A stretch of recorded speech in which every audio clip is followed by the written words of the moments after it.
네덜란드 언니입니다.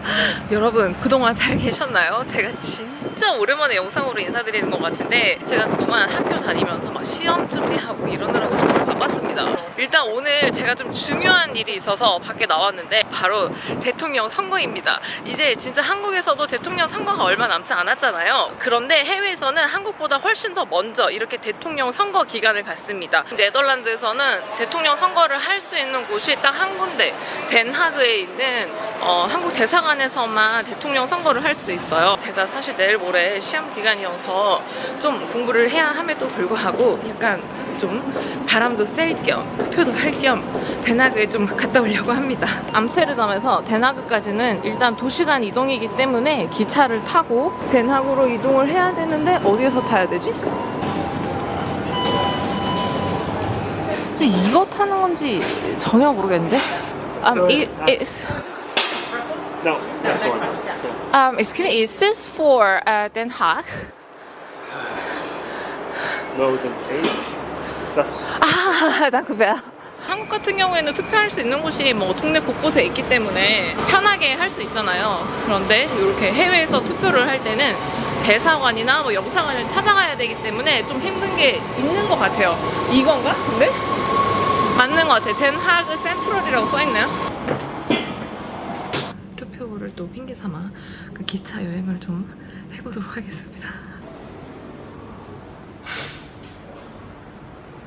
약간 TMI일 수도 있는데 해외에 거주하는 유권자가 어느 정도 되는지 찾아보니까 이번 대선을 기준으로 해서 약 25만 8천 명 정도 되더라고요. 그런데 국가 기준으로 따져봤을 때 가장 유권자가 많은 국가는 미국에는 총 37개 투표소가 이제 설치가 됐다고 하더라고요. 그래서 뭐 네덜란드 같은 경우에는 딱 한 군데 대한민국 대사관이 있는 덴하그라고 하는 도시에서 투표가 진행이 됩니다. 대사관 같은 경우에는 수도에 되게 많이 있잖아요. 네덜란드 수도는 암스테르담이기 때문에 암스테르담에 대사관이 있을 것 같지만 실제로 굉장히 네덜란드에 있는 많은 대사관들이 거의 다 덴하그에 있는 경우가 많고, 그리고 실제 네덜란드 국왕이 거주하는 왕궁도 덴하그에 있습니다. 덴하그라는 도시가 약간 좀 낯설게 느껴질 수도 있는데 아마 헤이그라고 하시면은 헤이그는 들어봤어 하시는 분들이 많을 거예요. 덴하그를 영어식으로 발음한 게 헤이그예요. 우리나라 사람들이 또 헤이그를 친숙하게 생각하는 이유는 또 헤이그에 이중 열사 특사 사건이 있었던 도시가 바로 헤이그잖아요. 헤이그 즉 덴하그로 지금 가고 있답니다.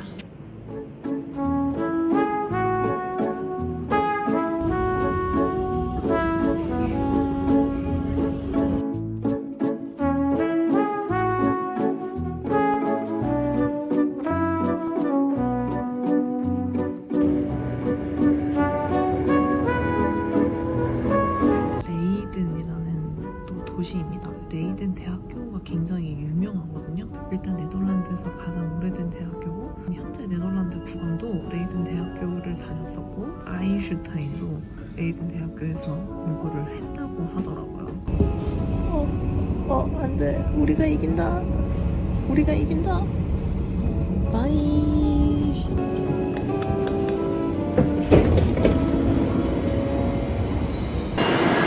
덴하그 센트럴역에 도착을 했습니다. 그 한국 대사관까지 가려면은 트램을 타고 한 30분 정도 가야 됩니다.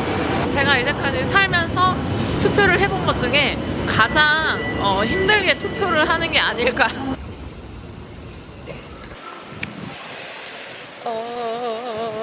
24번 타야 되는데 24번이 어디야?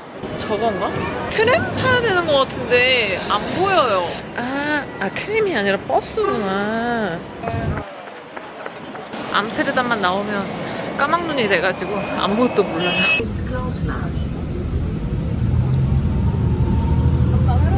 비상상황, 비상상황. 버스 반대로 탔어. 지금 전혀 다른 데로 가고 있잖아. 일단 여러분 내리도록 하겠습니다. 자, 여기서 다시 버스를 기다려서 똑같이 24번 버스를 타고 그 덴하그 센트럴역을 거쳐서 대사관으로 가보도록 하겠습니다. 진짜 제가 여기서 탔는데 이게 아예 그 방향 버스가 아닌가? 지금 좀 살짝 불안하거든요. 지금 진짜 불안하거든요. 지금 아까 갔던 방향이랑 똑같이 가는 건가? 여기서 우회전을 해야지만 그 대사관 가는 방향이거든요. 제발, 제발. 여러분, 여기서 제가 버스를 내렸는데 여기 바로 앞에 엄청나게 멋있는 건물이 있어서 이게 뭔가 보니까 평화궁이래요. 평화궁. 이 헤이그 평화궁이 국제사법재판소와 상설중재재판소, 헤이그 국제법 아카데미, 그리고 도서관이 세워져 있다. 이렇게 나옵니다. 범상치 않은 곳이었구나.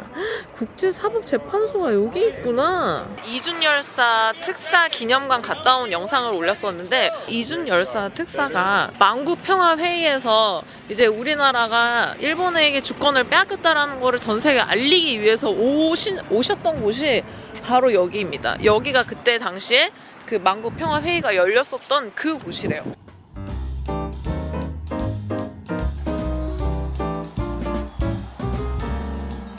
이게 대사관인가? 오, 맞네. 오, 어머, 예쁜데 집이? 오랜만에 보니까 또 반갑네. 네덜란드 왕국 대한민국 대사관, 그리고 여기 제외투표소 이렇게 생겼어요. 한번 들어가 보겠습니다.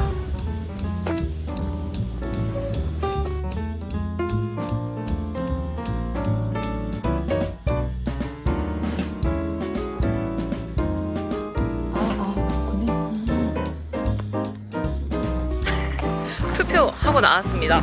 당연히 투표하는 곳에서는 촬영이 안 된다고 해서 촬영을 하지 않았고, 투표 잘 했고, 거기 이제 계시는 분들이 저를 알아봐 주셔가지고 또 이렇게 화이팅 해주시고 그래서 너무 감사드리고 약간 부끄러웠어요. 화요일 어제부터 투표를 시작했기 때문에 투표하러 많이들 오셨냐고 하니까 아직 평일이어가지고 그렇게 많이들 오시지 못했다고, 아마 주말에 많이들 투표하러 오실 것 같아요. 투표를 한 투표 용지는 이 현지에서 개표가 되는 게 아니라 외교 행랑으로 국내로 보내집니다. 각 주소지 선관위로 보내져서 한국에서 개표를 할 때 같이 개표가 된다고 합니다. 제가 11시 반에 집에서 나왔는데 지금 2시 15분이거든요. 거의 3시간 가까이 지났는데. 여기서 맞춰서 가는 거야? 네, 맞아요. 참. 와, 영상은 봐주셨어요? 몇 개? 몇 개가 아니라 그래도 이렇게 제일 다 보셨어요? 아니, 다는 아니고 모르겠어. 완전히 아니 그러니까 네가 한국에 있는 친구들도 이렇게 봤다라고. 아, 정말요? 그래서 너 아냐고 물어보고 그래서 야, 나 오크베리. 한국에도 이 오크베리 아사히가 들어왔잖아요. 근데 처음에 들어올 때 그 여의도 더 현대백화점에 생겼는데 그때 제가 1시간 기다려서 사 먹었었거든요. 여기 오니까 각 도시마다 웬만하면 이 오크베리 아사히가 있더라고요. 그래서 제가 요즘에 이거에 너무너무 빠져있답니다. 정말 점심으로 가볍게 먹기에 너무 좋아요.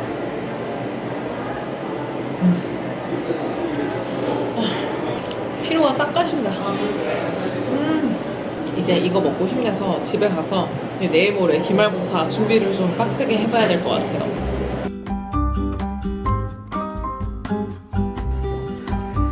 굉장히 안녕.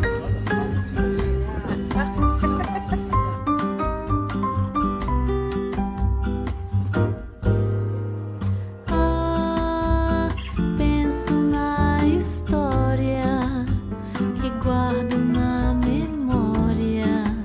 São muitos céus azuis. 제가 재미있는 기사를 하나 발견했는데, 재외국민이 197만 명으로 추정이 되는데 그 중에서 투표를 하겠다고 등록한 사람이 7.5%밖에 안 되고, 그런데 그 7.5% 중에서도 실제 투표율은 4.7%밖에 안 된대요. 그러니까 지난번 총선 때 보면은 실제로 투표한 사람은 197만 명 중에서도 9만여 명밖에 안 된다고 합니다.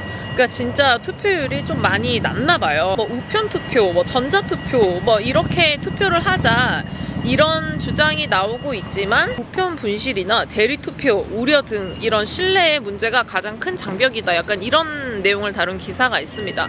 그래서 제가 어제 학교에서 이제 그 미국 친구한테 나 내일 투표하러 저기 한국 대사관 간다고 하니까 되게 놀라더라고요. 그 미국은 그 지난번 대통령 선거를 자기는 우편으로 했다고 하더라고요. 그래서 한국에는 우편으로 하는 시스템이 없냐라고 하더라고요. 그래서 없다 그랬더니 조금 친구가 놀라더라고요. 아까 그 기사에서도 다룬 내용에 보니까 실제 투표를 하기 위해서 뭐 몇 시간 동안 버스를 타고 기차를 타고 이렇게 가고 온 가족이 가면은 체류비도 되게 많이 들고 약간 이런 거에 대해서 좀 문제점을 지적하는 그런 기사도 있기는 했습니다. 지금 저도 지금 이 투표 하나를 하기 위해서 지금 오늘 거의 지금 반나절 이상을 여기에서 다 소비를 하는 건데, 그러니까 투표율이 높지 않은 이유가 있는 것 같다라는 그런 생각이 들기는 합니다.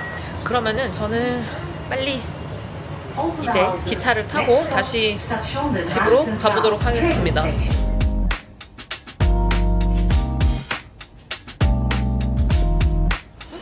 암스테르담으로 다시 돌아왔습니다.